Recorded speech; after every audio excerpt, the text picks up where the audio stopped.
Right, and so for our other sponsor of the show, we have Wendy Pratter at Magical Journeys Travel. Yeah, we do. Yeah. The very beautiful looking Wendy Pratter. Is she on your to-do list? Like if you meet her in real life, you're allowed to. She's, when you open the wallet, Yeah, she's the picture in my wallet. I get you. But other than our lust for Wendy, her and her Magical Journeys are there to help you plan your next Disney vacation.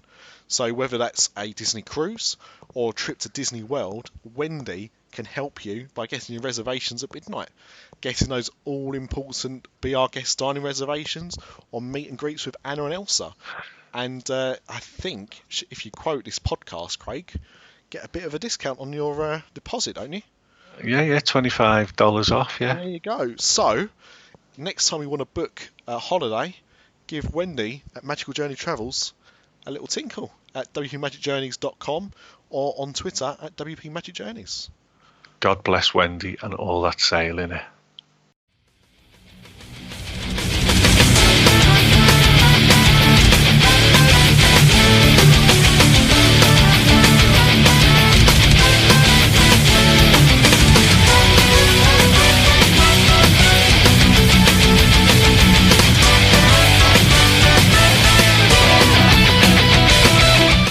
Hello and welcome to another episode of Pop After Dark. I'm Nick and I say the words Cherry, Pepsi and Max more than any other podcast host. And I'm joined, as per usual, by this man. Buongiorno, j'habite à Liverpool. Boston White, that's correct. Boston White. I can't remember French anymore. Je m'appelle Craig. Oh yeah, I can. Je m'appelle Craig. J'habite à Liverpool. Grim Grinning Hosts. Fermez la bouche. Just in case I don't realise that, shut your mouth. Of course, we say that lovingly. And we'll talk about those guys a little bit later on. But Craig, you've been missing for a few episodes of our other podcasts on the After Dark Podcast Network. So I suppose all our listeners listening to this episode will be asking, how the devil are you? I'm still alive. I'm still here. Yes. I've just been working. That's it. People need to get from A to B, and I'm the only man who can do the job. That's right. And these podcasts certainly do not pay the bills. They do not. Wow. And when you're going to Florida next year, staying in the beach club, staying in the Hard Rock for 2.5 weeks of bliss, these things need to be paid for. And unfortunately, I've got to go back to Florida and I will be chomping on a Kong Dong. And it'll remind me of the orange-headed buffoon we like to call Le Maloubi. That's French for the Malaby. There are two Malibis, but only one of them has a spherical orange head. The other is a pure, beautiful angel sent from heaven to dance on this earth and lighten our life. The other has got a head as round as a Malteser, but as white as my bum. We do Malteser him a lot, don't we? Taxi for Nicholas. So, what are you drinking? Nothing. Oh, okay, I've got a warm bottle of Piss. no Pepsi Max, but only Oh, 'cause it's been left out of the fridge for too long. That's all. Same thing. And I've currently got a dog sitting on my lap. Hello, Finn. You going to say anything? Oh. Get the chaffy out. Yeah, he's just started licking my face for his name, which is a bit odd. But that's okay. He's not in his dinner yet, so it's all right. I don't smell it. Kecks round your ankles. Chaffy. Takes me back to my teenage years. Chappy, that's why, isn't that why we used to get white dog poo? Yeah. I believe. Anyway, enough about this nonsense. Let's talk about some more nonsense. Great. Okay. It's been a while. What? It's been a while. It's been a while. You do. And Yeah. we were talking just before we started hitting the record button, kind of following on from last time, about consoles. And actually, before we go any further, Kevin Curtis Allen, he did ask us on the next Pop After Dark to talk about the the Samsung phones blowing up in people's pockets. But to be honest, we've left it so long between recording episodes. It's kind of old news now. So sorry, but we did remember. The Galaxy Note 8 or whatever it's called, that's blown up now. That's how long it's been since the last podcast come out. That's right. The one that hasn't even hit the shops yet is now blowing up in people's pockets. Yeah. But consoles, we were talking consoles. Yeah. So I want you to elaborate a little bit on what you were saying. Well, in the 90s, we all moved on from our Commodore 64s, our Sega Mega Drives and whatnot. And I thought I bought the best. I researched, I bought the magazines, I read up, and the first console I bought in 1993 was 1993. Was it an Amiga CD32? You're one dirty bastard. Yes. What? Was it really? Yes. I had one. Oh. We've still got two boxed, right? Because I think it must have been about 1994, 1995. Rumbelows, Google it, American listeners, or young English people. Rumbelows were shutting down some stores locally and still had some. And so my dad, or Voldemort as he's now known in my life, only joking. No, I'm not. He bought. No, I'm definitely not joking. He bought a couple spare, not because he needed them, but I think he thought one day they might be worth some money. I think they are. I think they're worth about 30 quid, which is about £10 less than he probably paid for them at the time. Well, at the time when they come out, Commodore had basically gone bankrupt. Yes.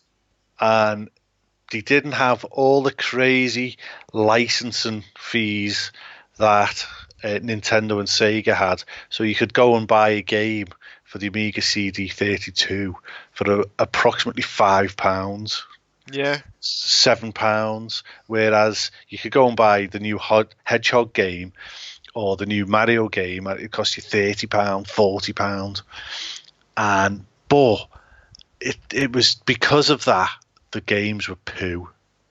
Do you remember? Because I mean, there were a fair few games for the CD32, but obviously nowhere near as many as the console rivals. And you mentioned that Hedgehog, and obviously Nintendo had that plumber. But can you remember what the kind of main cartoon mascot was for the Amiga and Amiga consoles?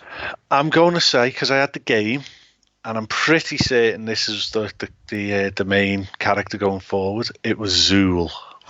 Well, you know what? I wasn't thinking Zool, but yeah, I mean that was probably actually the closest to it. But I think the one they were trying to really push was James Pond. Oh, James Pond. Yeah. Forgot about that. I had a James Pond game, and I had the Zool game. Yep. Now Zool, I remember him eating Smarties.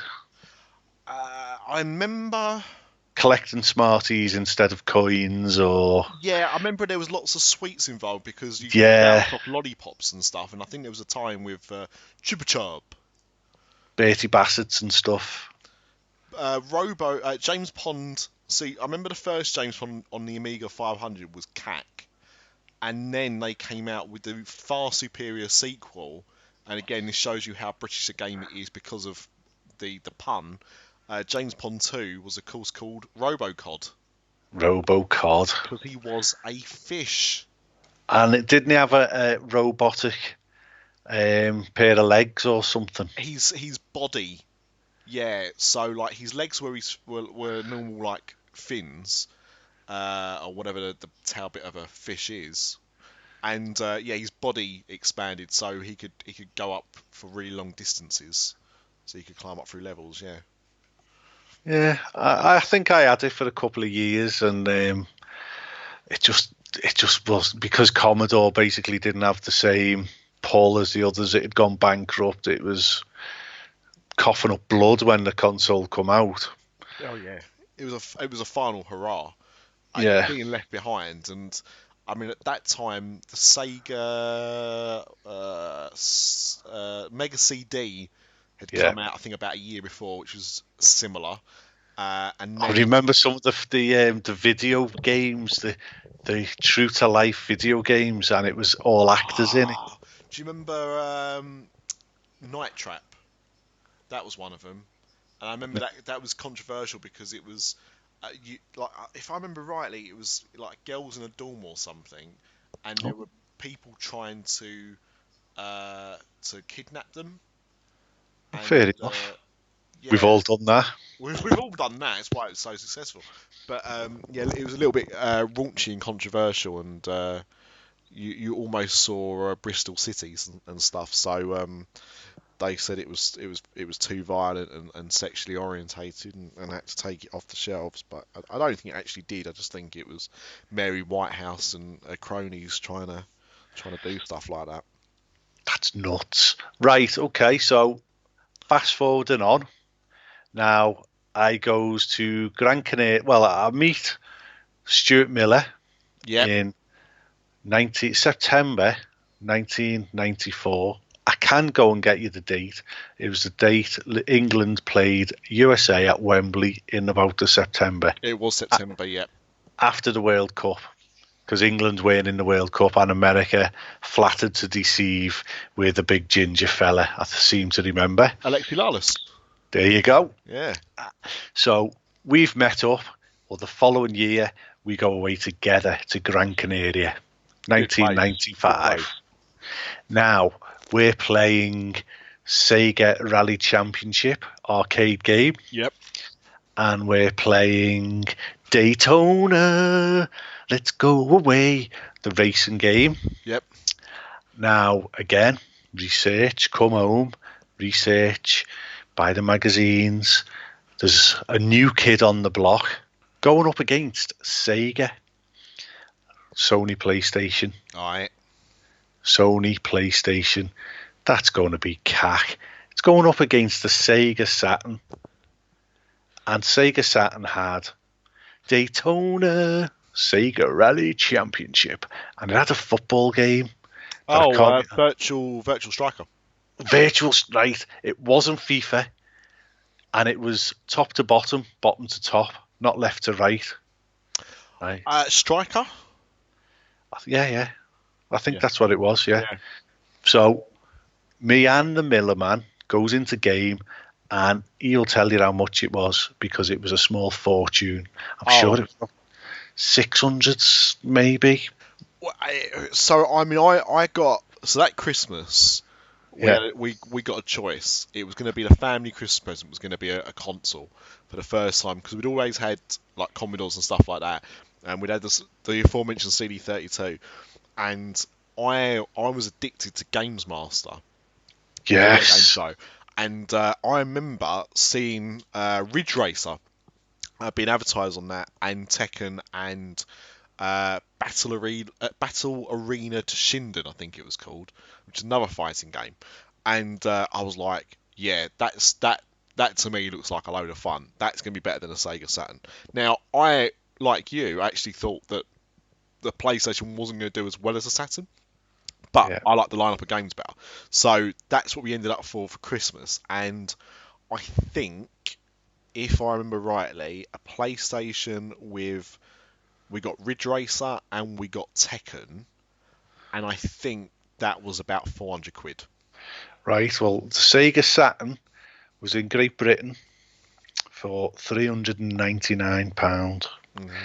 Now, you had to buy your games, you had to buy your memory cartridges, you had to buy your extra console for when you may come round, your handheld controller. Yep. So that's where the cost went up and up and up. And then you had to buy the small body of games that you'd played in Gran Canaria. Yep. So you're talking 4, 5, getting up 600 quid. Astronomical. And again, Sony, I'm just looking here on Wikipedia where we get all our facts. For the Christmas market that year, Sony allocated 20 million to the market for advertising, Jeez. compared to Sega's 4 million. Wow.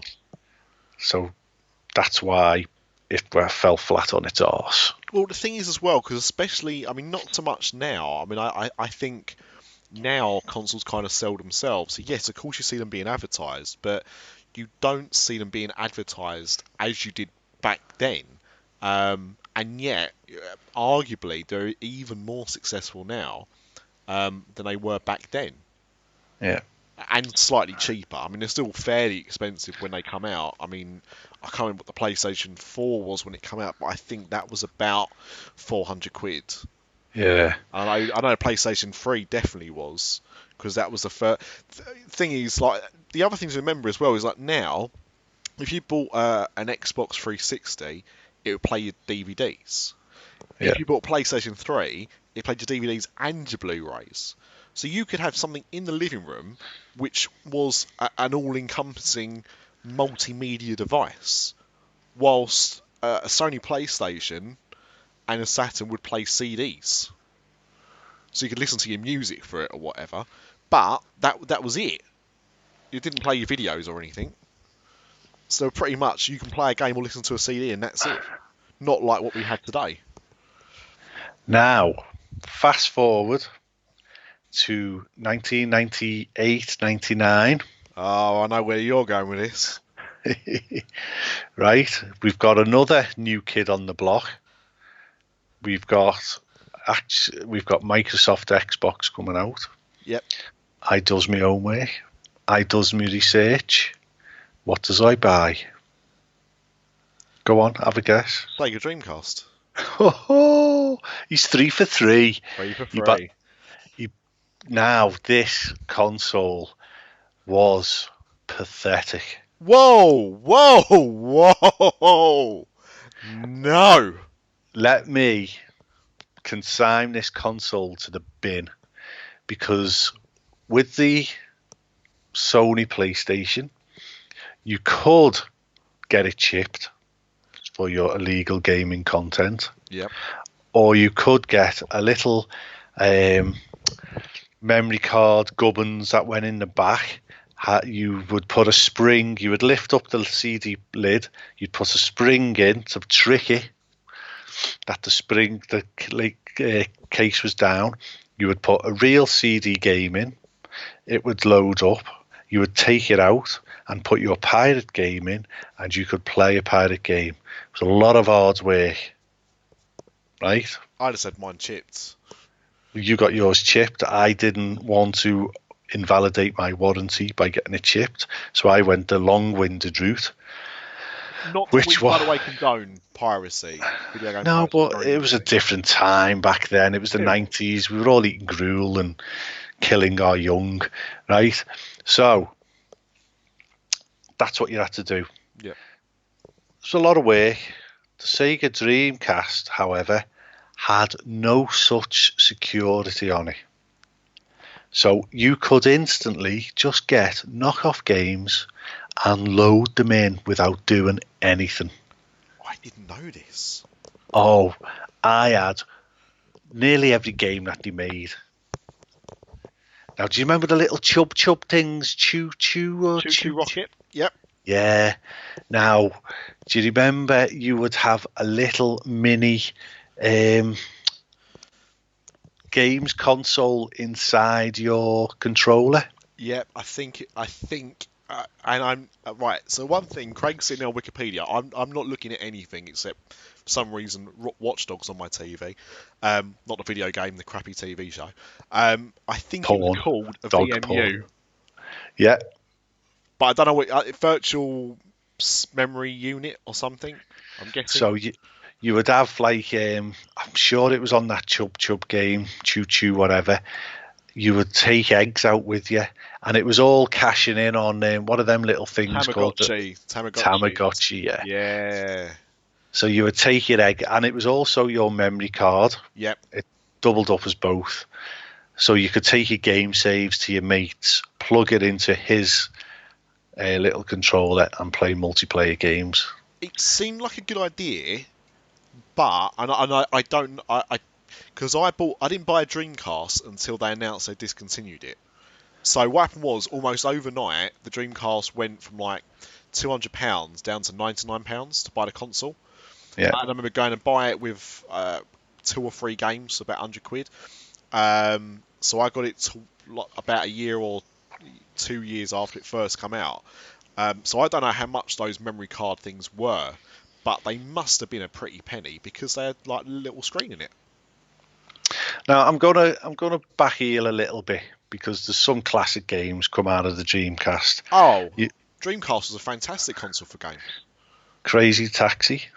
And also, because Crazy Taxi, by the time the Dreamcast kind of was on its last legs, Sega had kind of said, look, we did the Saturn, that flopped. The 32X, that flopped. The Dreamcast, that's flopped. We're not going to spend any more money doing consoles because it just wasn't worth their while. So then they started to license out some of their games to other things. So Crazy Taxi, I think, was on PlayStation 2, Xbox, I think. It was definitely on the GameCube. I think there was a Game Boy Advance version. But the only one that was arcade perfect was the Dreamcast, because the Dreamcast console was the arcade components. They used the exact same technology. So I had House of the Dead. House of the Dead. Which was awesome. With the guns. I bought the guns as well, because again, at this point, everything was kind of going cheap. I had Sega Bass Fishing. With a fishing rod controller. I shit you not. And what else did I had? There was another shooting game. Jet Set Radio, do you remember that? Oh, Jet Set Radio was awesome. Yeah. Shimu. Oh, yeah, Shimu was awesome. That was now good. That flattered to deceive. You can live in the city. It was all real time, and it wasn't. It was crap. No, it was good. And if you found the arcade, you could go and play like Afterburner and stuff like that, and Space Harrier. Yeah, that bit was good, but yeah. No, those kind of games need a lot of time. I mean, I've never really been into Final Fantasy for that reason as well. But no, for that reason, for the fact that you got proper arcade games, and Virtual Striker was awesome. Virtual Tennis. Yeah. It actually had a lot of awesome games. And if my friend listens to this, which you probably won't do, but we used to go a few years after Dreamcast died out. We would go sometimes to a club night in Camden in London, the Electric Ballroom, and upstairs in the ballroom there was like a kind of balcony section where it overlooked the dance floor and that, and we would go up and lose ourselves for hours on their Dreamcast playing Virtual Tennis, just listen to the music, because they had one of those old style game pods you used to get in shops like Game and Virgin Megastores. You remember the ones like, like all behind glass kind of thing, except for the controllers you could play. So yeah, we'd go and do that like in the mid 2000s, way after Dreamcast had gone. But no, I'm a big fan. And I'll tell you who else is a big fan. Someone we're going to talk about later, because I talked about it on his show with him.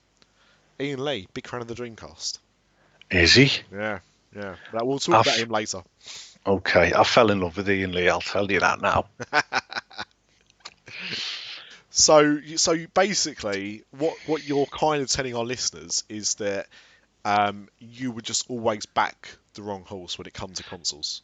Yeah, and then obviously, you can guess which was the next I mean, don't get me wrong, I sold the Sega Saturn and bought a PlayStation, and I had many happy memories on the PlayStation. It come out the same time I bought our house, this house we're living in now. I got married in '98, so many happy hours playing PlayStation while my wife was upstairs waiting for me. I was downstairs playing touring cars. Alien, do you remember the Alien game on PlayStation? I loved that game. The Alien trilogy. Yeah. Oh, yeah, that was good. And the Die Hard one was pretty good as well. Oh, Die Hard, yeah. That was the time when like good games like that, like good video games based on films was still a thing. Yeah, Not definitely. Like now they're all a bit ropey.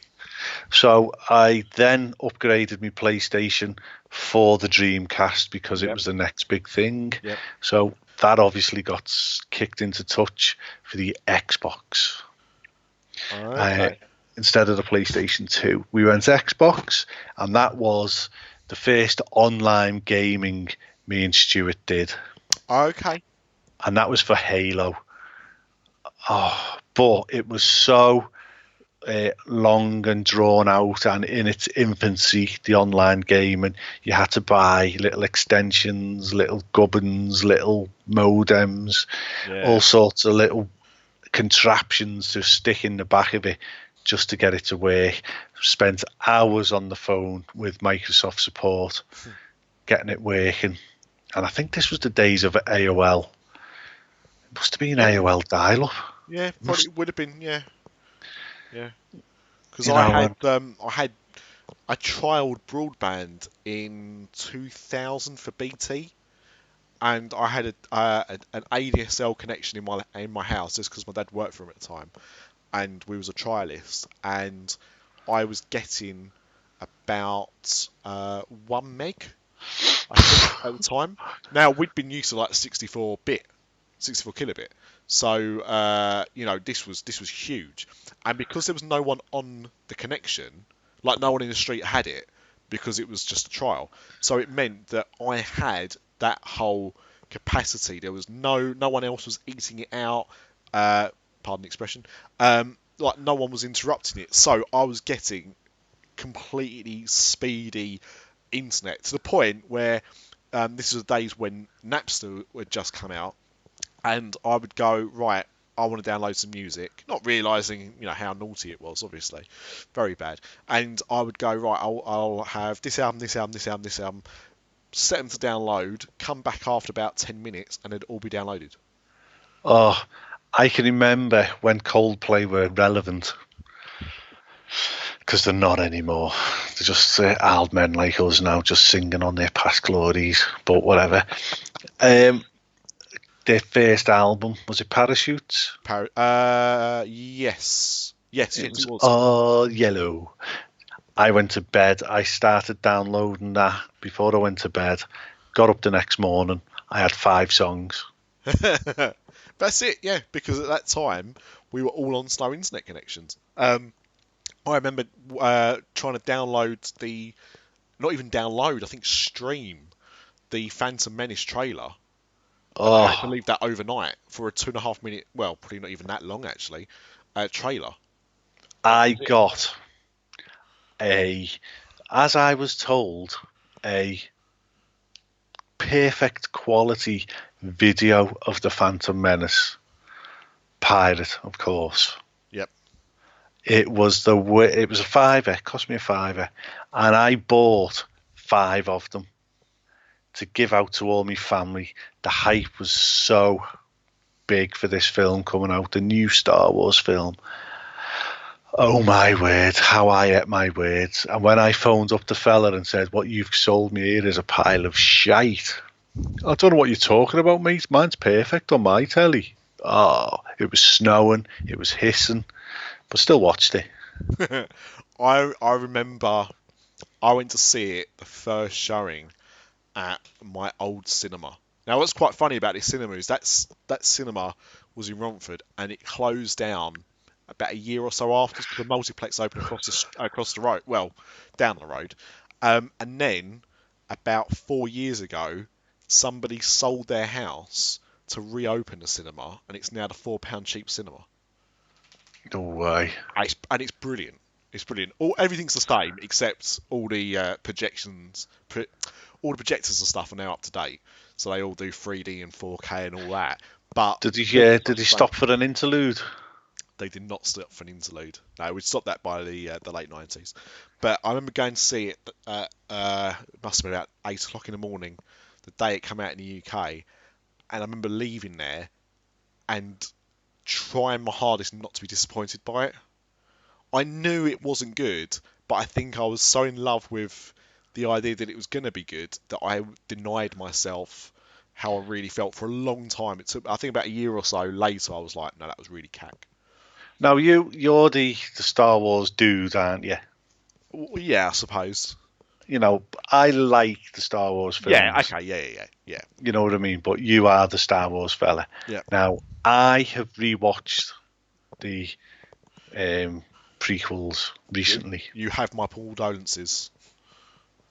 and I'm going to go on record that they're not as bad as people make out.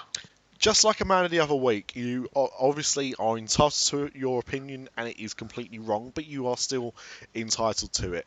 Um, I I rewatched them last year. We tried to do a bit of a marathon before the Force Awakens came out to try and Yeah. watch them all, and we just couldn't do it. Why though? Because don't you get the feeling if you went in blind, you had none of the adverse reactions from the media and the fan community. So you literally stayed with a bucket on your head, and then you went in and seen that film. What would you grade that as But going in? as I said though, the thing is, like the first time I saw the Phantom Menace, I was disappointed.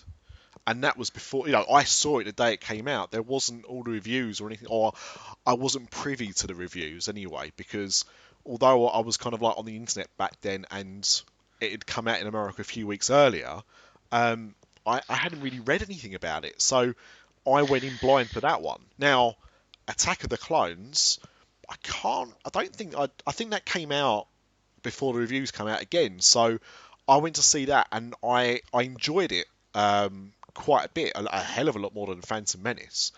And when Revenge of the Sith came out, which is the third one, I went to the world premiere of that and I saw it before anyone. There'd been no reviews for it. And that one I liked. Now going back and watching them, I still think the Phantom Menace is quite poor. Um, but it's probably not as bad as I first thought it was. Yeah, it's a Attack of the five. It's a Clones. 5 out of 10. It's a 5 out of 10. Yeah, I'd probably go with that. Now, Attack of the Clones, which I would have probably given about a 7 or 8 when I first viewed it, I would now give a 6. I'll come Yeah. to why in a bit. And Revenge of the Sith, I Oh, would I'd give a 7. yeah, And yeah. I've always been quite consistent with that. And there are things in that film that I do hate, but overall, I liked it. Okay, Um, well, I need to know what you hate in that film. in Revenge of the Sith, Yeah. I in the same way that I didn't like it in the Phantom Menace, you have a character like General Grievous who looks really cool, and you think it's going to be like a really decent bad guy defeated over like too quickly. I But think isn't that the same for everybody in every modern film now? what it is, but like Christopher Lee was in 2 of the Star Wars films. I like Christopher Lee, but I mean the thing is, I'd much rather they'd have like kept He wasn't he Darth cut Maul. out the third one? Didn't he film all his parts for the third one, but he was cut out of it. You know I know what? I he can't got his remember head now. chopped off, but Yeah, I can't remember now. Now you've said that, I don't know. I'm going to have to go back and have a look.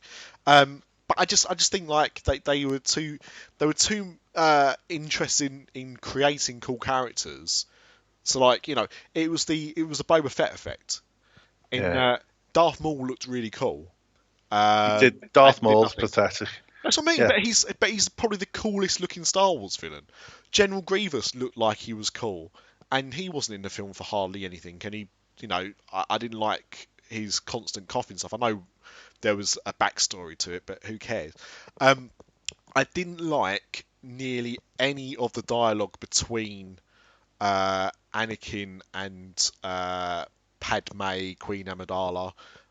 It just terrible. And the thing is, like, I think that in all 3 of those films, the problem is that, and what made The Force Awakens such a good film in comparison is that because all the sets are green screen, they weren't acting against anything.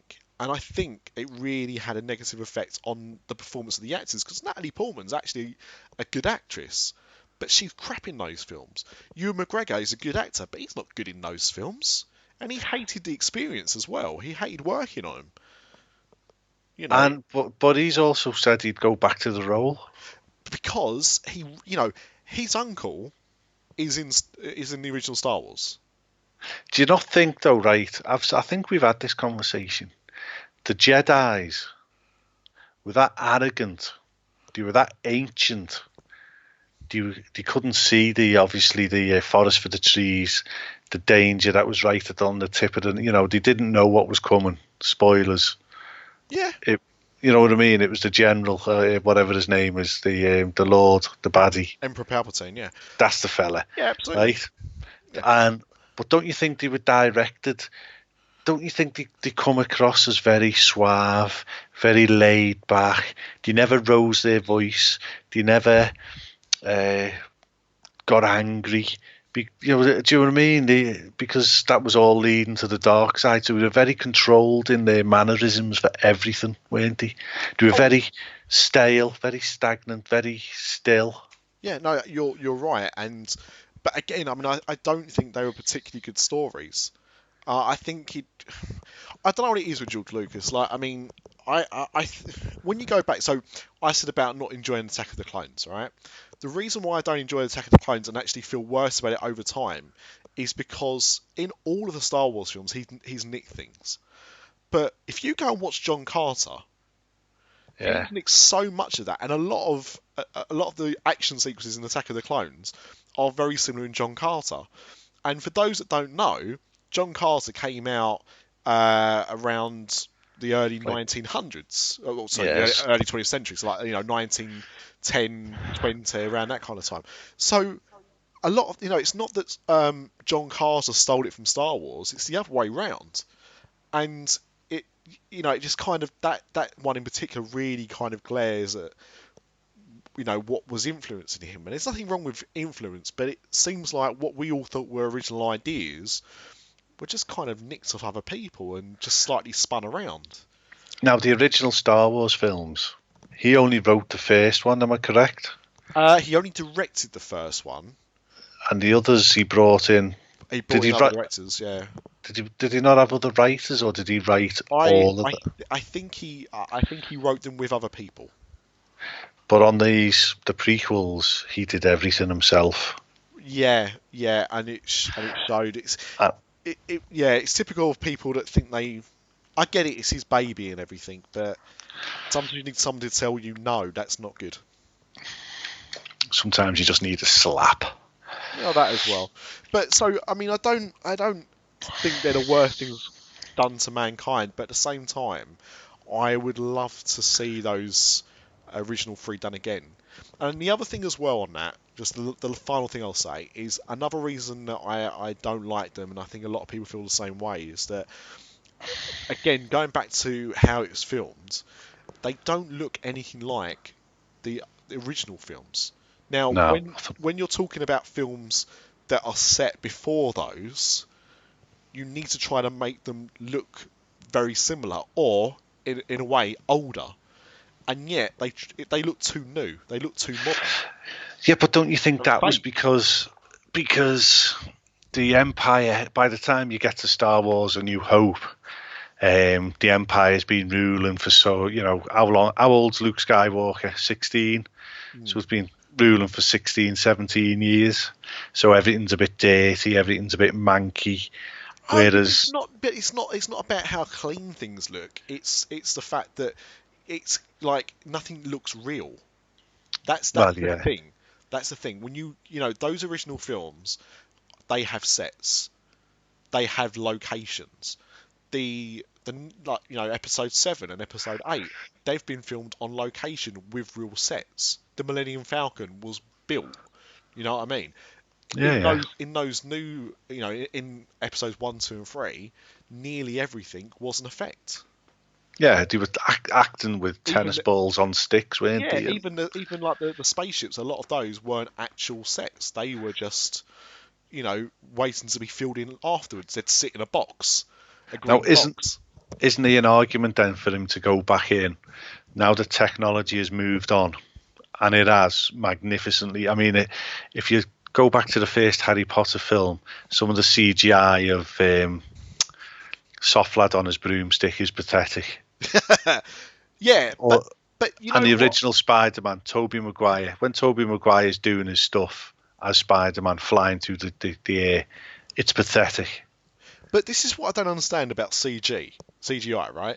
Is the fact that the first two or three big CGI films, right, that I can think of were The Abyss, James Cameron's The Abyss, Terminator 2, and Jurassic Park.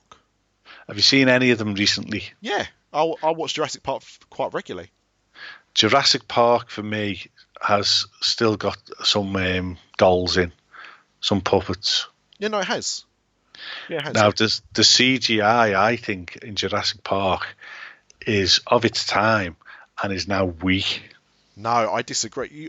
You telling me that the T-Rex in Jurassic Park looks dodgy? I'm talking about the big Brontosaurus things. I mean, let's not start on the fact that not one of them's got a bumhole, because even in Jurassic Park, Jurassic World, if a dinosaur's going to be real, it's got to have a great big rusty balloon. That's why Anne Heche is not in the Jurassic series of films. Okay, that's all I'll say on that. Yeah, I know what you mean to an extent, but I actually think those films still hold up really well. Whilst a lot of modern, even more modern CGI films, which should have better effects, don't. No, to be honest, there's nothing you can do to that original Star Wars trilogy to bring it up to speed, except film them again with proper sets and maybe some better acting. But keep the same storyline. No, the storyline needs to be changed. Well, no, not the storyline so much, but some of the content, some of the dialogue especially is very, very wooden. I've always struggled with the timeline of Star Wars, the whole 6 films. My wife, she does as well. The first Star Wars, Anakin is about 6, is he? Yep. So that's where it all kicks off. He's 6. By the time he becomes Darth Vader, 17, 18? About that, yeah. So he's then Darth Vader until Luke Skywalker is again 17, maybe? Yeah. So he's now 34. So Darth Vader's about 34 at that point. Yeah. Now, when he gets struck down by his own son, yep, he's got to be maybe you see, the first 3 films take 10 years to play out. 10, 12 years, yeah? Yeah. Then there's a 17-year gap while Luke Skywalker grows up. Mm-hmm. And then the last 3 films, they've got to be like over 2 years, haven't they? No, I'd say a bit longer than that. I'd say probably about 5. I'd say probably about 5 years. So Darth Vader's basically the same age as Elvis when he dies. And probably looks about the same, to be honest. Fat and bloated around the face. Yeah. But the thing is, you've got to remember with Darth Vader is that suit was kind of keeping him alive. So you don't know what was going on there. Do you know what I mean? Like to kind of like make him deteriorate. You look, do you know when the rage he has at the end of Revenge of the Sith? Yeah. When he put the mask on. Yeah. Why did that have to be CGI? Because George Lucas loves it. It was. Why wasn't that an actor in a suit? Just told I watched it recently and I was, oh my God, that's not even a real thing. And no. See, that's another thing I hate about it. Let's not talk about it because I'm just gonna, let's stop talking Star Wars because one, people might be getting bored, but secondly, you're going to start making me realise why it annoys me. Okay. Hello there, dear listener. Thank you for joining us for another After Dark podcast on the After Dark Network. We do these shows for you for free, and they do cost money to make and upload. So this is a brief advert, and once this advert has finished, we're back on with the show. Thank you. Hey, Diz After Dark listeners. I want to invite you all to join us over on Scare Zone, Halloween Horror Nights podcast. Scare Zone is a news, interview, history, and commentary podcast all about Universal's premier Halloween event. It's hosted by fans and experts like me, Logan Sekulow, former WWE superstar Scotty 2 Hottie, and Diz After Dark's own Chris Ripley. Subscribe however you get podcasts and head over to scarezone.com for more information. We here at the show are proud supporters of Diz After Dark. And remember, keep your eyes closed and your ears open on Scare Zone. As Claire Rayner used to say, yes, my dearies, let's press on. Another one you might have to Google. Yeah, so we've talked consoles and we've talked Star Wars. What did you want to talk about next? Well, you know, we're podcasters, as you know, because we're podcasting as we speak. This is. And I think we've brushed on when we had podcast recommendations on one of the earlier shows of Pop After Dark. There's a bit of a triangle formed in my head at the moment of three people, podcasters that I just can't stop listening to. They're all UK based, and I've just got just a lot of love for them. The show topics, some of them are crying with laughter. Some of them, as your friend Ian, what's his face, was on the Buxton show the other day. Ian, what's his name? Ian Lee. Ian Lee, that's the one. I've been up 19 hours now. Ian Lee talks, you know, celebrity in the 90s. He's fell off the radar. I didn't know that's who he was until I looked at the pictures of him. He's a bit bloated now. He's a bit, you know, middle age, bit of a beard, nervous breakdown, and he's talking on the Adam Buxton podcast about suicide as recently as 2 weeks ago. Well, whenever the recording was recorded, pulling his car over, contemplating suicide. You know, absolutely unbelievable. Listening to it, phenomenal radio. Yeah, I mean, you know, so I'm guilty. I'm kind of the one that kind of brought this to your attention a little bit. And funny enough, actually, of all of those, because we haven't mentioned Pip yet, but of all of those, the Adam Buxton one I haven't actually listened to for a while. Not just because I haven't got round to, not because of any other reason. I mean, I've been listening to I've been following Adam Buxton since the Adam and Joe show on Channel 4, which is about, must be coming up to about 20 years now, since that was made. And I've always enjoyed his work. Ian Lee was the 11 o'clock show, and that's where Ali G started. And actually, Ricky Gervais started on that show as well. That's where he kind of got his TV break. And I remember, that was essential viewing for a 16-year-old at sixth form. Like, every night that was on, I think it was on about 3 or 4 times a week, and we'd be talking about the next day in sixth form or college. And so I've followed him, and I've followed him to different radio stations as well, because his career now is pretty much radio based. But yeah, I mean, when you mentioned that about the suicide attempt, he didn't turn up for work. He does a radio show 5 nights a week, so it's not like a sob story kind of thing. It actually happened. Like, he sent a tweet out saying not going to be, or someone tweeted out on his behalf saying that he wasn't going to be doing his show that night. And sure enough, he was kind of back the next day.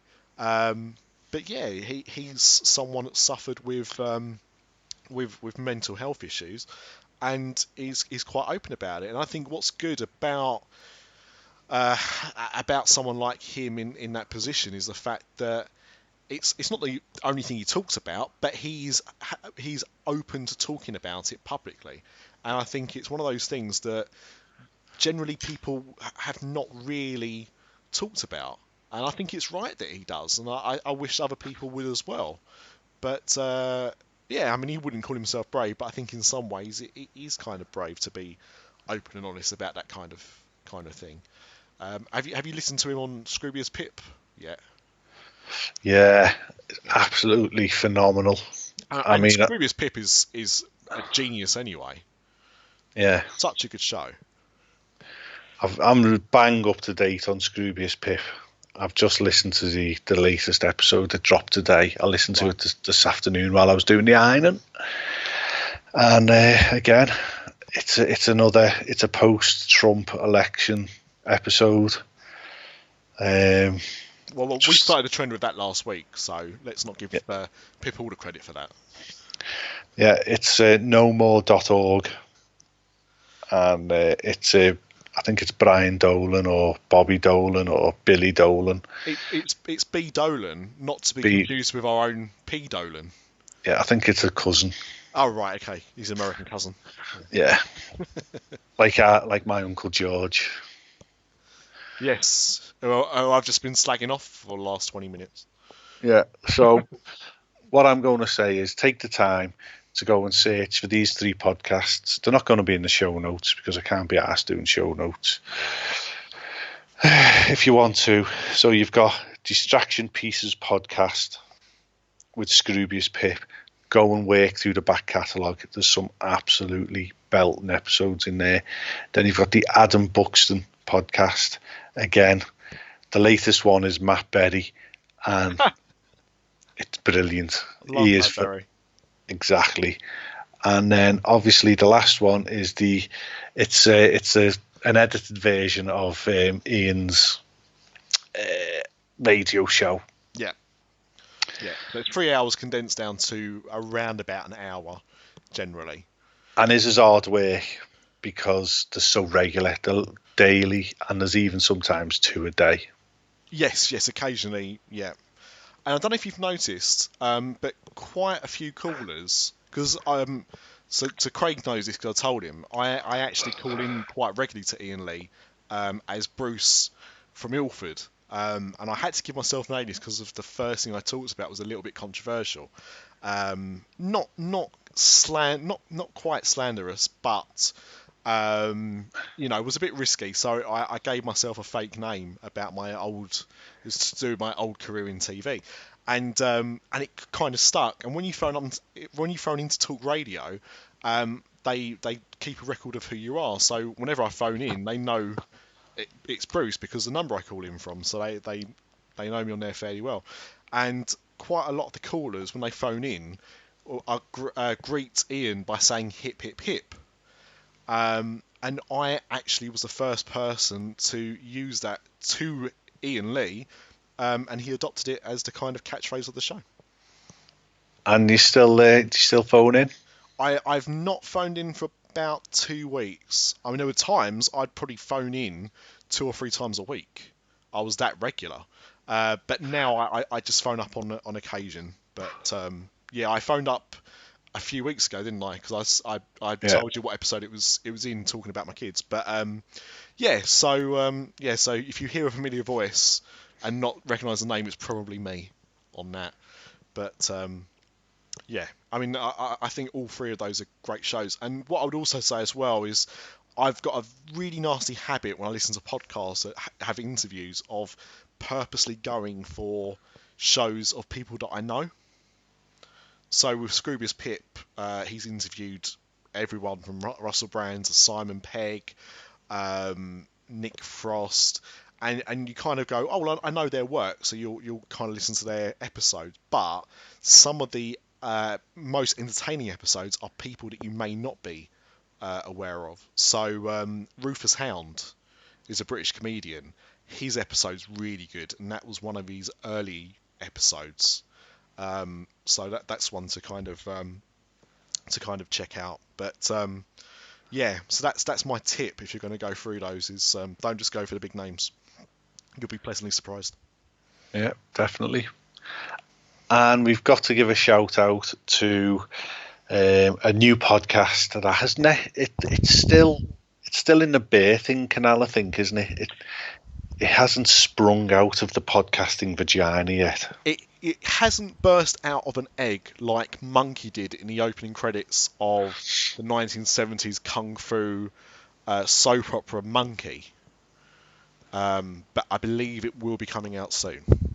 It's not screaming purple covered in vaginal discharge and other discolorations with an umbilical cord attached to it and a placenta gushing out all over the floor.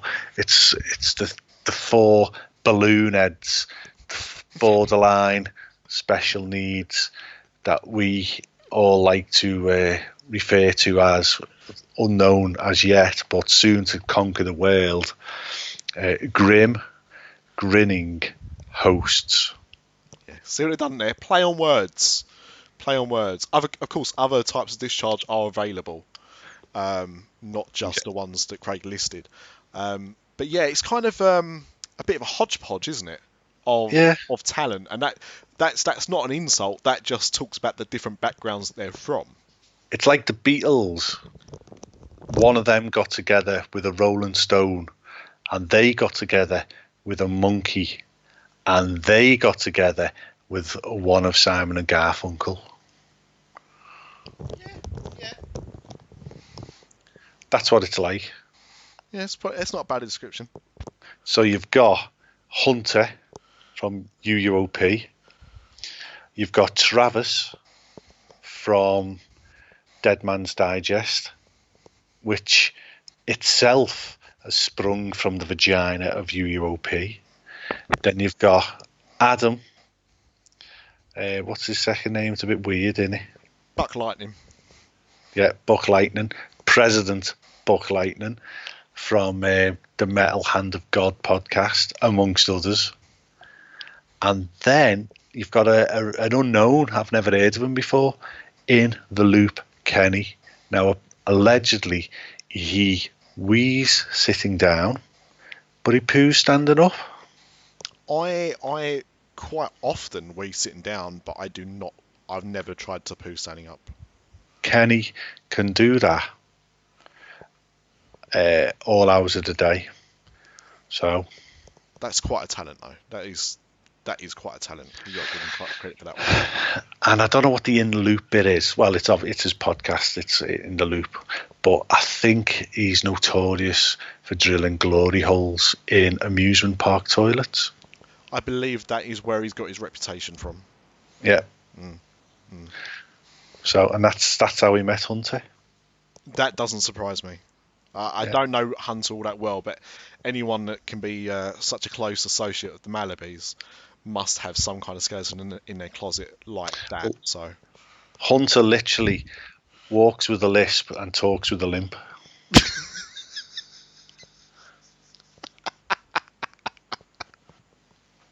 So look out for that. In fact, no, actually, you know what? I think they have released it because I'm sure I shared it.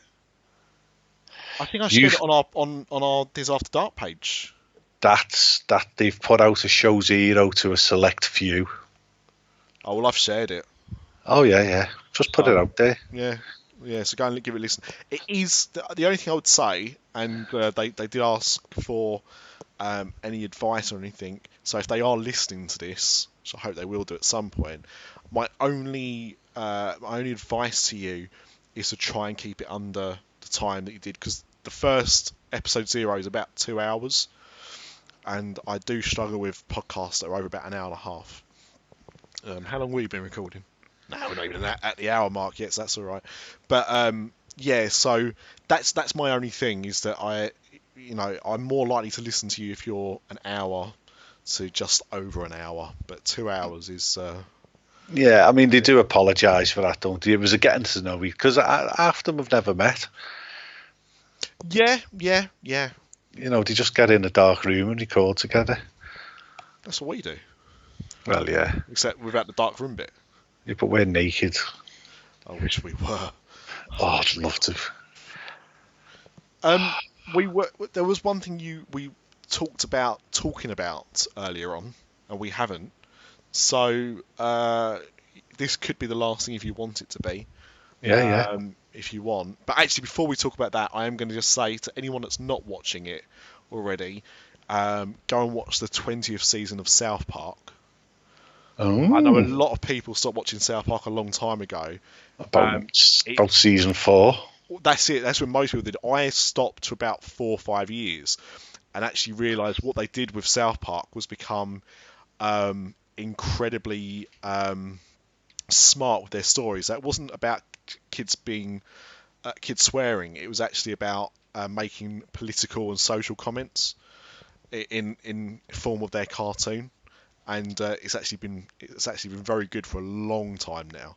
And this season has mainly been around, as you'd imagine, Hillary and Trump. I'm not going to tell you about how they've done it, but yeah, go and watch it. It's very good, and there's a nice subplot involving Star Wars Episode 7 and people reminiscing about the good old days, which all kind of comes to a head. So yeah, go and watch that if you're not watching South Park. But no, we were going to talk about the kind of, it's not breaking news because it's kind of led to rumour at the moment, but yeah. But it's, because it could be something quite big, we thought we should talk about it. We do talk about it a little bit on Diz After Dark on the latest episode, but this is Pop After Dark. It's different, so we've got a different spin on it. So go on, Craig. Well, there's rumours rife that Disney are about to purchase Netflix. Now, for me, Netflix is not suffering at all. It's not going under. The TV that they're producing is far better than anything that their terrestrial brothers are putting out there. For me, it's a growing product, and if Star Wars and Lucasfilm goes for $4 billion, what does Netflix go for? And why would they want to give it to Disney so Disney can basically carve it up and ruin it? Because Disney's got the attention span of a gnat when it comes to new product lines, Vinylmation, Zum Zums, that stupid Disney computer game that they threw a bit of money at and then give up after a year. They're notorious for wrecking stuff, although they have had successes with Star Wars and Marvel. That's through no fault of their own, and I just think it's going to be a massive mistake for Netflix to sell up when they don't need to, and leave it alone, Disney. I like what you've gone with, Craig, there, I've got to say, but let's just put a few things straight. When we're talking about merchandise, that is a part of Disney. You're absolutely right. It's an arm of Disney. But it's not the same arm that controls the media, the entertainment arm of Disney. It's not the same arm that controls the theme parks, for example. They're different entities. Now, when it comes to the entertainment side of things, you're right. They bought Marvel and they bought Star Wars. Now, both of those, you're right in kind of getting a bit complacent or whatever, but let's look at how successful those brands have become. They bought Marvel just when it was starting to pick up momentum again, after nearly dying about 5 or 6 times within a space of a few years, and they have ran with it. On top of that, I mean, like, Marvel superhero films now are massive, much bigger than anyone thought they could be. Billion-dollar industry. Oh, more. Multi-billion dollar. Star Wars. Now, I remember when they started talking about George Lucas setting up to Disney and everyone going, oh, they're going to ruin it. Star Wars. And I was like, look what they've done with Marvel. They're not just buying it so they can ruin it. They're spending that much money on it because they want it to make money. And The Force Awakens became the second biggest film of all time. What beat it? Avatar. Oh yeah. Avatar. Which they've got put in the theme parks as well, yeah. Exactly. So, Star Wars made more money last year than I think the DC films put together. It's massive. That is massive. And look at the plans. So they've started releasing single stories. So like we've got Rogue One this Christmas. We've got the Han Solo film that will be coming out. Ewan McGregor possibly coming back for an Obi-Wan Kenobi film. So they're all things that they're doing. Now, let's look at Netflix. Let's go back to Netflix and the relationship there. So there's a few things. First of all, we talked about Marvel. Now, Marvel films are massively successful. Marvel's TV on American network television, Agents of Shield, is not very good, and well, I watched it a long time ago, but allegedly is not very good, and is not doing particularly well. It hasn't done particularly well for a good few years now. Look what Marvel have done with Netflix. They've got Daredevil, Yeah. Jessica Jones, Luke Yeah. Cage, Yeah. Punisher. Iron Fist is coming, and so is the Defenders, I think it's called, which is like their kind of little Avengers world of those superheroes. So they've been phenomenally successful with Netflix. Now, another thing, over in the UK, I think it's just in the UK, we have Disney Life. No, I'm sure that. Well, I listened to the Diz Unplugged today, and they're talking about this Netflix palaver, and they didn't reference Disney Life in any way, shape, or form. No, because I think I'm not sure if it's just UK or it's Europe, but it's definitely in the UK. It may be in a few European territories, but Disney Life is not an American project. There's nothing. Now, the reason for that is because Disney have a deal with Netflix in America. Now, we don't have that deal here because over here they've got things tied up with Disney Life, but more importantly with Sky. All the Disney films are on Sky. Now, Disney Life, I had it for a month. They actually took a payment off me, and I got it because we've got my two kids, we've got my nephews and nieces, and between all of them, you could share the family account. Yep. So all the kids had Disney Life on their iPads. They had to sign in constantly. Yep. Because of it was riddled with bugs. Then they would download films, which you were allowed to do, which would vanish. So you'd get in the car, you'd be setting off, you go to put Pirates of the Caribbean on, it's not there, it's gone. Yep. And it was constant. Then you're trying to stream to your Apple TV via AirPlay, it would freeze, it would crash, the lip syncing was out, it was pathetic. And when I phoned them up and said, look, I'm cancelling it, I'm expecting them to go, please don't go, we value your custom. We want you to continue paying £10 a month. We're going to give it to you free for 2 months or 3 months to stay with us. But they just went, yeah, all right, see you later, ta-ra. And that's it. I mean, I've had Now TV. So we had Now TV last year for the films. You can buy passes. You can get them through boxes. People sell them as well, so you can get them a little bit cheaper. And we had a pass, and when that pass ran out, I went to cancel it because it auto renews. And when I left, like they ask you about 3 or 4 times, you sure you want to leave? You sure you want to leave? And the last time you do it, they say, look, if you stay, we'll do this deal. And I think I got movies for 6 months for like $3.99 a month. Yeah. So I was like, okay, I'll have that, rather than paying £10 a month. Now, that's because they try and incentivise you to stay, because they want you to remain as a customer. And the same with you, when we had Disney Life, when we tried to get rid of it, no problem. Oh, okay, thanks for using it. That was it. And you're like, well, that's not a good business model. Now, you get 10% off in the Disney store if you're a Disney Life customer. Well, I get 10% off because I'm a shareholder, whilst that's still a thing. So that's not a massive incentive, and unless you're spending lots of money every month in Disney Store, I don't think it's a lot. The content, as we said, isn't it's good, but it's not fantastic. So all the latest films, so like for example, when we had it last year, Big Hero 6 was being shown on Sky, and so was Frozen, which meant they weren't on Disney Life. So I imagine that Zootopia will be the same when that comes onto Sky. It won't be on Disney Life. So you get a lot of the films, but not all of them. And when we went to Disneyland Paris this year, we had it so we could put some films on the iPad for my daughter to watch on the train. We downloaded Lilo and Stitch. She watched it, fine. When we were coming home a few days later, it disappeared from the iPad. Yeah.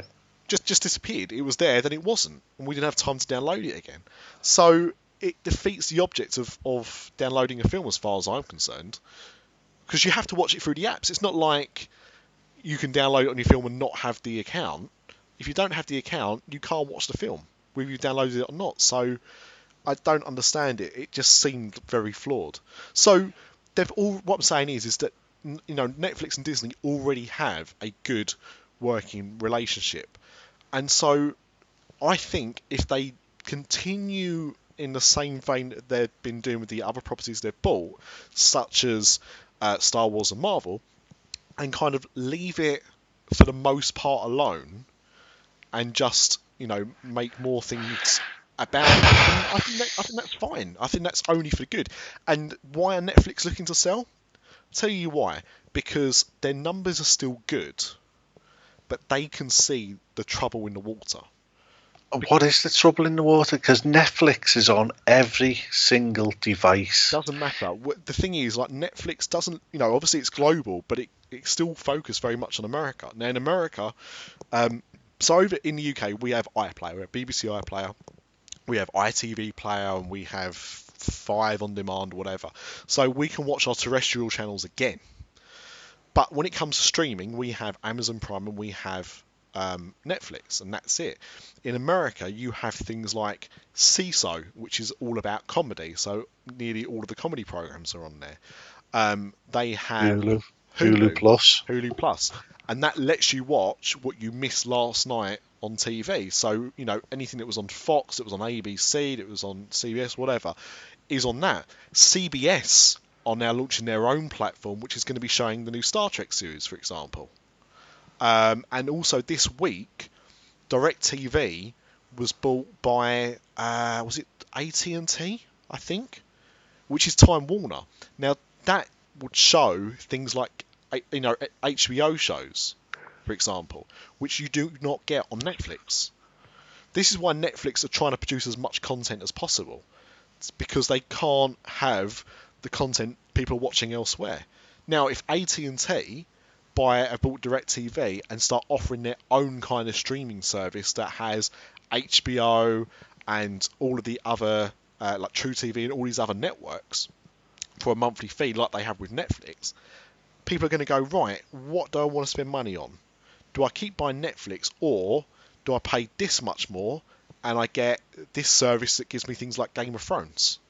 Now, I don't like Game of Thrones, so it wouldn't bother me at all, but that would sway a lot of people's decisions, because people go where they can watch the stuff that they want to watch.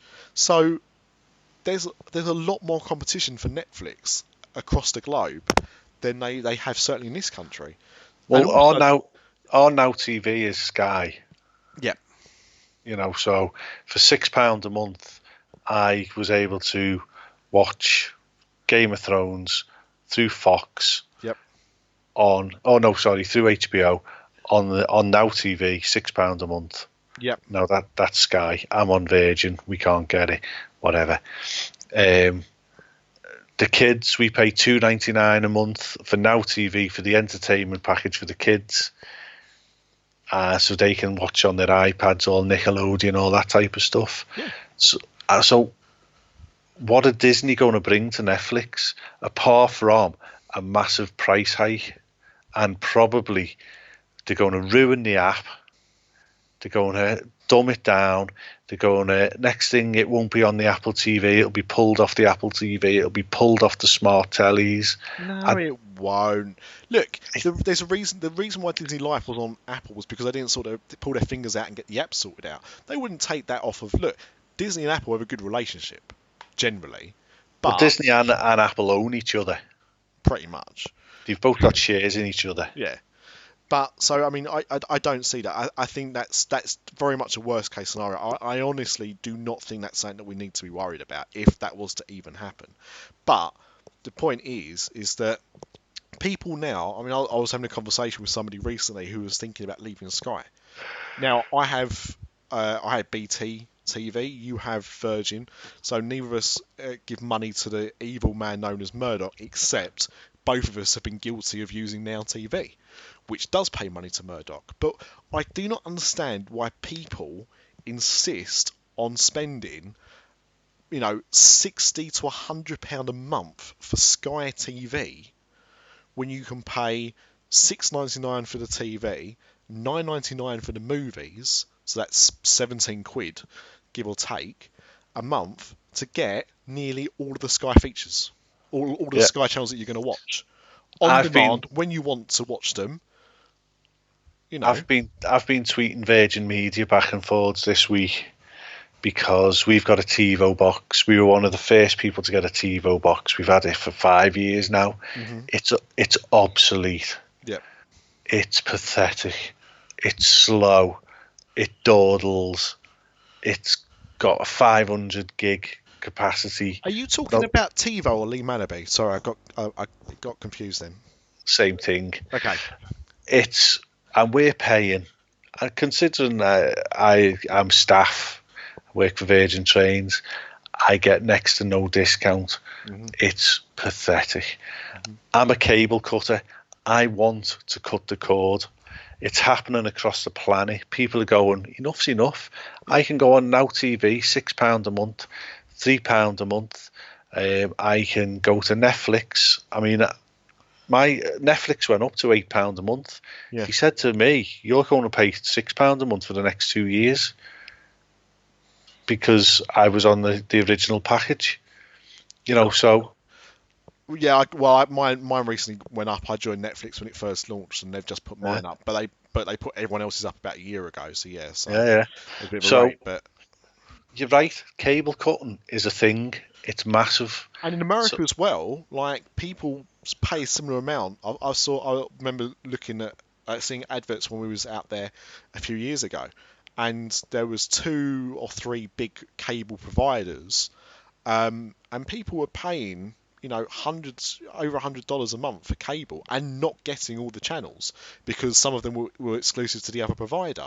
So with all of these, I do think in the next 5 to 10 years, we won't have Sky in the UK, and you won't have cable providers across the pond. You will have all of this content on demand. You'll just be paying everyone else different sums of money separately to get all the content you once had under one bill, but at your convenience.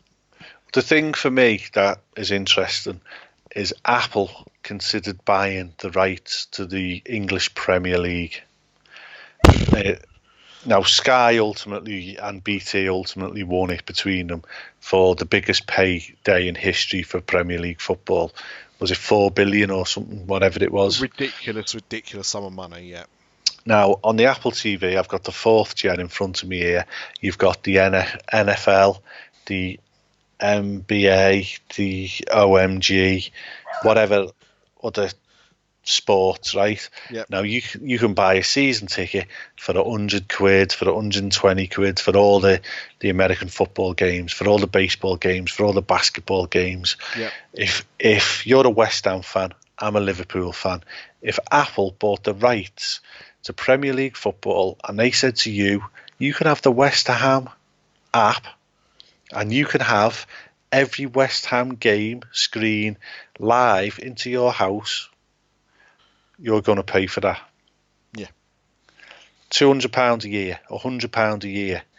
So you're not giving the money to Sky, you're giving it direct to Apple, who are just giving you the content you want to watch. I don't want to watch, no disrespect, I don't want to watch West Ham versus Middlesbrough or Southampton versus fucking Otterspool.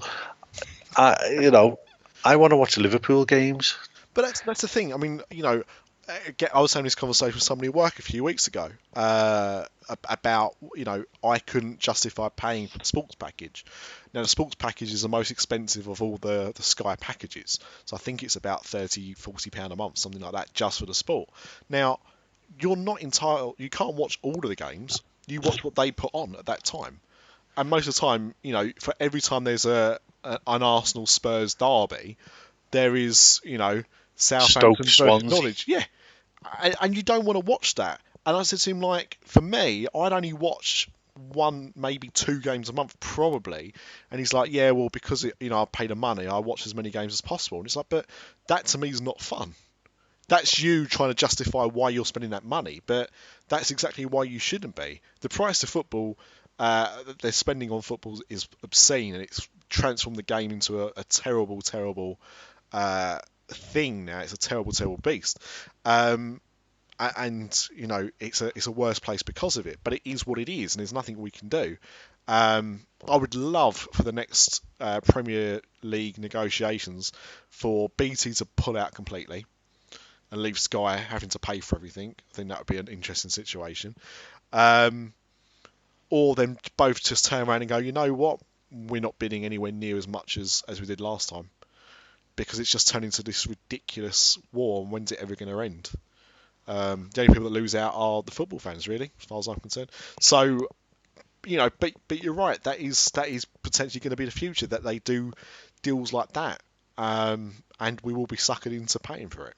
Because, to be honest, what it costs to go to a game, if somebody said you can watch all the games for £100, I probably would do. Don't have to travel on the trains. I don't have to worry about queuing up, walking around in the rain. I can just sit at home with some beer, watch the game at my convenience. You could have the West Ham app. You could watch the build-up. You could watch the match. And then you could have access to Apple's version of Match of the Day, to be screened at 10 o'clock on a Saturday night with the highlights from every other game. Yeah. Take my money, Apple. That's it. That's what you need to do. So, but flipping it round to Disney and Netflix, yeah, what's going to happen? I don't know, but the one thing. So I said that one reason why Netflix want to sell is because of that. The other reason is because it's become a bit stale, and what I mean by that is that, as most companies do when they have shareholders, as we talked about on Disaster Dark this week with Disneyland Paris, you have quotas to hit. And whilst Netflix are still profitable, what they're not delivering is the number of customers that they are projecting. They're not hitting those numbers. Now, they're not massively out in the grand scheme of things. However, they are not doing as well as they'd like to be doing. So, yes, they're successful still, but is that bubble going to burst? And any person worth their salt that owned a company and they thought, I'm not sure if this is going to continue being as successful as it is in the next few years, and here's somebody's interested, is going to sell. Yeah, I mean, look at Twitter. They've just bought the rights to some American football.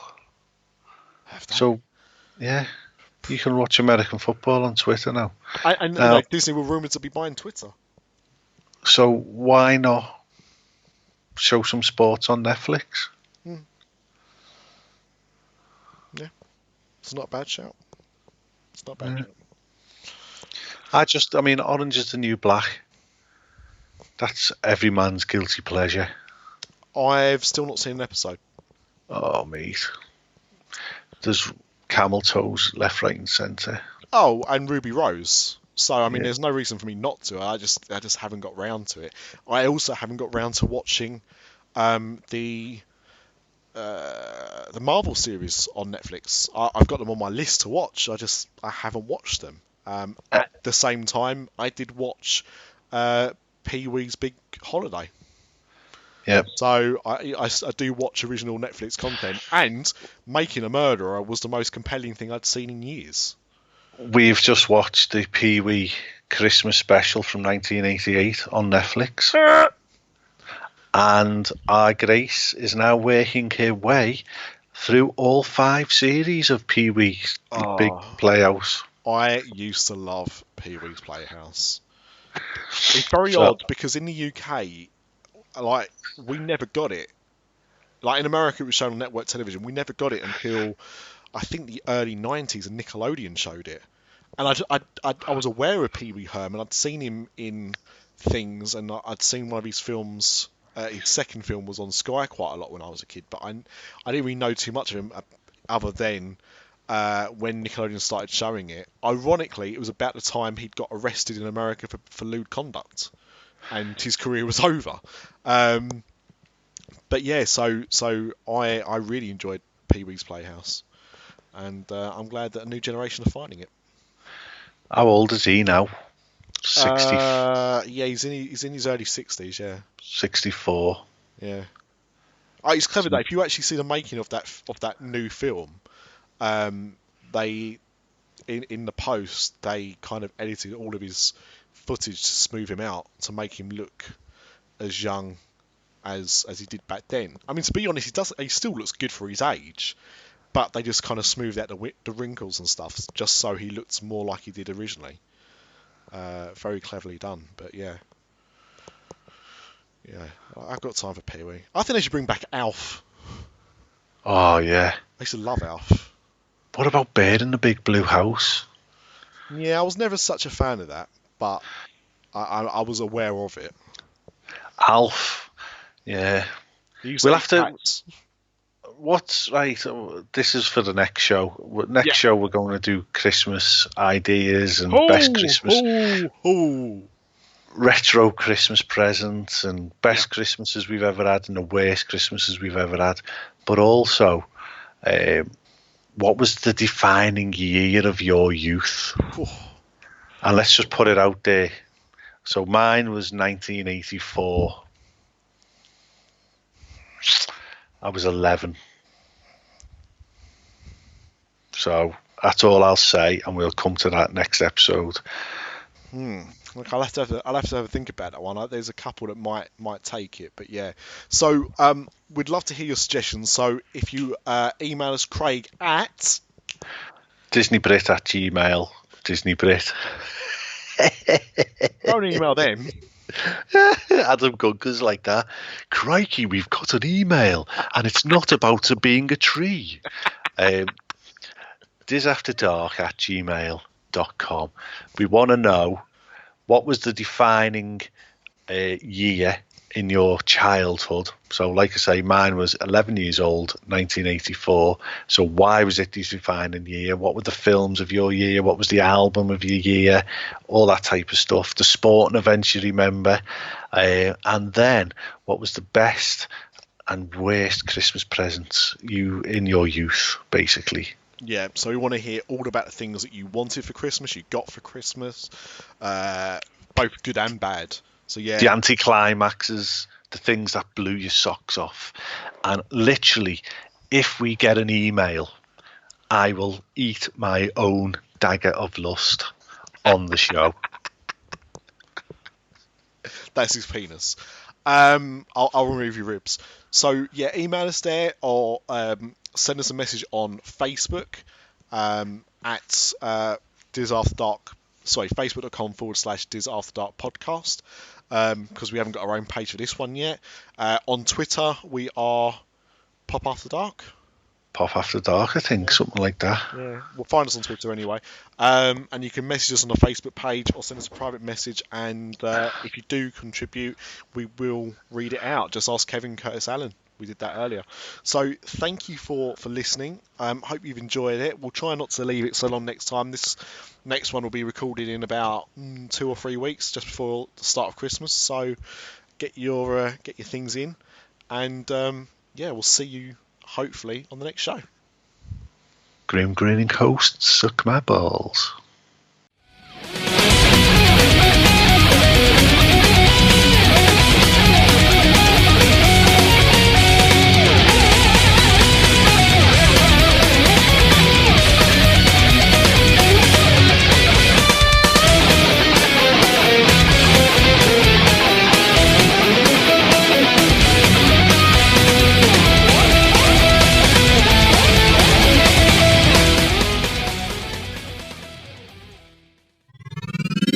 This podcast is part of the After Dark Podcast Network.